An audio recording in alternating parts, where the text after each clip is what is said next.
Well, in less than 2 weeks' time, you will get a chance to cast your vote. One of the biggest questions looming ahead of the election day is, will young voters make themselves heard? That is an interesting question because young voters are often portrayed as being politically disinterested and apathetic. But with youth registration at presidential election year levels right now, this midterm cycle is maybe telling a different story. And Face the State moderator Dennis House is here right now with some of the issues motivating millennial voters. Hi, Dennis. Denise and Mark, good evening. It's an age-old question in American politics that has everything to do with age. Will young voters turn out on Election Day? Here in Connecticut, the numbers don't lie. Between 2008 and 2010, more than 8,000 young people registered to vote. From 2016 to 2018, that skyrocketed to more than 43,000.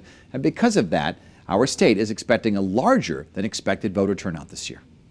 It's an age-old question in American politics that has everything to do with age. Will young voters turn out on Election Day? We've seen a huge surge in enthusiasm from millennials. We're seeing engagement like we never have before. While Democrats and Republicans disagree on who will benefit on midterm enthusiasm, young voters agree on the stakes. Could potentially be one of the most decisive elections in U.S. history. It'll be a huge election to just decide the future of the country. Daniel Jalillo is an 18-year-old college freshman from Maryland. He's a Democrat. Dalton Nunemaker is a 19-year-old college freshman from Missouri. He's a Republican. Both a part of the 18 to 24-year-old voting bloc that came of age in a politically divided America shaped by post-9/11 terrorism threats, the Great Recession, mass shootings, and a 24-hour news cycle. In this critical midterm election, Democrats are focusing on health care, while the GOP touts its success with the economy.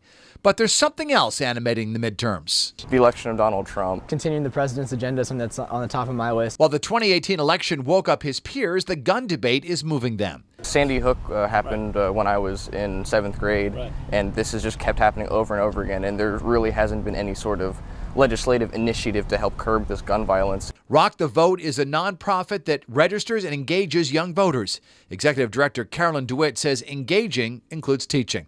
They're unfamiliar with the process. They're nervous about the consequences of registering and voting. DeWitt insists the idea that youth are politically apathetic is bogus.